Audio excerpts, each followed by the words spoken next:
वेद आपको पढ़ा दिए थे, ठीक है ना। तो जो पहला वेद था ऋग्वेद, क्या था, ऋग्वेद। तो जाति की चर्चा बड़ा इम्पोर्टेंट टॉपिक है अभी का। जाति की चर्चा किस वेद में की गई थी? वो की गई थी ऋग्वेद में। कब की गई थी? ऋग्वेद में। और ऋग्वेद जो है वो कब लिखा गया था? तो वो लिखा गया था 1500 BC से 1500 ईसा पूर्व से लेकर के 1000 ईसा पूर्व तक, 1000 ईसा पूर्व तक क्या लिखा गया था?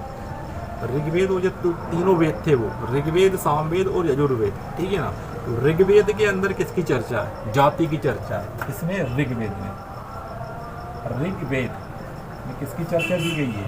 जाति की चर्चा दी गई, जाति की चर्चा। इस समय क्या होता था, जैसे कि कोई ब्राह्मण है, कोई ब्राह्मण है, तो ब्राह्मण वो कैसे होता था? तो ब्राह्मण होने के लिए उसको शिक्षा दूसरों को देना होता था। अगर वो शिक्षित कर रहा है किसी को या शिक्षा दे रहा है तो वो ब्राह्मण हो जाता था, ठीक है ना। तो शिक्षा देना क्या होता था? ब्राह्मण का काम होता था। दूसरा देखते हैं अपन, ब्राह्मण का क्षत्रिय देख लेते हैं। क्षत्रिय का काम, क्षत्रिय जो थे उनका काम क्या था? ये समाज है सब, ब्राह्मण समाज, क्षत्रिय समाज। क्षत्रियों का काम था लोगों को सुरक्षा देना। क्या देना? सुरक्षा देना, सुरक्षा देना या रक्षा करना, ठीक है। युद्ध करना, लड़ाई करना, ये काम किसके थे? क्षत्रियों के काम थे। और वैश्य, वैश्य व्यापारी को बोलते थे। किसको बोलते थे? वैश्य व्यापारी को वैश्य बोलते थे। और शूद्र, और शूद्र किसको कहते थे? शूद्र बोलते थे किसी के यहाँ काम करने वाले को, नौकर को बोलते थे, शूद्र बोलते थे, ठीक है ना। तो पहले क्या होता था कि एक ही घर के अंदर ये चारों जातियां मिल जाती थी, ठीक है ना। मतलब चारों का जाति प्रमाण पत्र अलग अलग हो जाएगा एक ही घर के अंदर।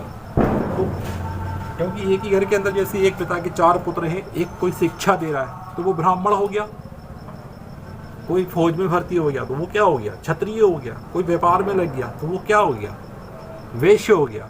और कोई किसी के यहाँ काम कर रहा है, ठीक है, तो वो क्या हो गया? शूद्र हो गया।